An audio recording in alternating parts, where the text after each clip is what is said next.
Hi friends, good evening. Welcome to Myra vlogs. ఈరోజు అయితే మేము జున్ను చేస్తున్నాము. ప్రాసెస్ అంతా ఈ ఫుల్ వీడియో చూడండి. ముందు బెల్లాన్ని చిన్న చిన్న పీసెస్గా తురిమి పెట్టుకోవాలి. పౌడర్, ఈ జున్ను పాలు, బెల్లం తురుము పెట్టుకున్న బెల్లంలో జున్ను పాలు పోసుకోవాలి.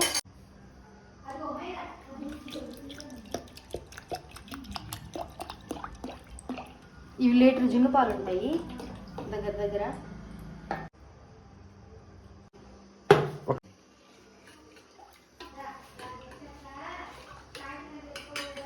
కొంచెం ఇలాచీ పౌడర్ వేసుకోవాలి, ఫ్లేవర్ కోసం సరిపోతుంది.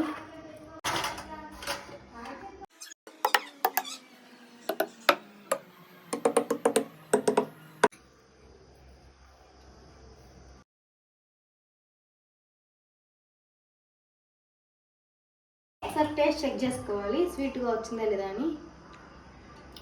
కొంచెం స్వీట్ తక్కువ, కొంచెం బెల్లం అవసరం లేదు, చక్కెరైనా వేసుకోవచ్చు. కొంచెం చక్కెర వేసుకున్న స్వీట్ సరిపోతుంది. ఇప్పుడు కొంచెం చక్కెర యాడ్ చేస్తాను. ఇప్పుడైతే ఈ బాక్స్ తీసుకుంటున్నాను కుక్ చేసుకోవడానికి. కేక్ లా వస్తుంది, గడ్డ జుట్టు. తేరు గంట అయితే తీసుకొని తేరు పట్టుకోవాలి, మిరియాలు అవన్నీ రాకుండా. తేరు పట్టుకుంటే బాగా వైట్గా వస్తుంది జున్ను.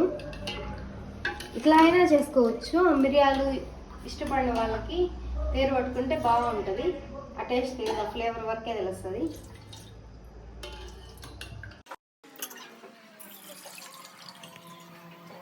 తేరు పట్టుకున్నాక ఇలా వస్తుంది బిస్కెట్ కలర్లో. పాలు చాలా థిక్గా ఉంటాయి. ఫస్ట్ డే పాలలో కొంచెం, ఫస్ట్ రోజు బర్రె పాలలో కొంచెం, ఒక 3 days తర్వాత వచ్చే పాలను కానీ కలుపుకుంటే జున్ను సాఫ్ట్గా వస్తుంది. అదే ఫస్ట్ డే ఒట్టి పాలతోనే చేసుకుంటే కొంచెం గట్టిగా వస్తుంది.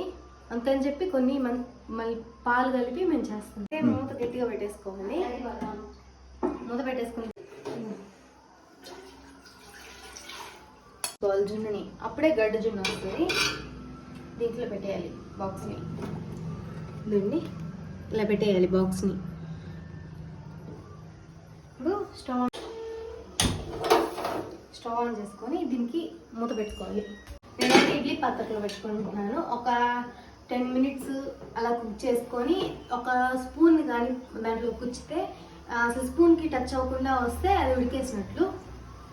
ఒక 10 minutes కుక్ చేసుకున్నాము. A few moments later. 10 minutes అయితే అయిపోయింది. ఇప్పుడు చూద్దాం రండి. చూడండి, కాలిపోతుంది ఇదండి.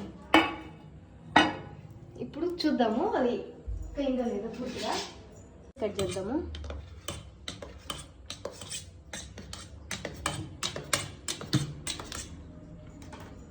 దీన్నైతే ఫ్రిడ్జ్లో పెట్టేసుకోవాలి. ఇప్పుడు 1 day మొత్తం ఫ్రిడ్జ్లో ఉంచాము. అవుట్పుట్ అయితే ఇలా వచ్చింది. చూడండి ఎంత స్పాంజీగా ఉంది.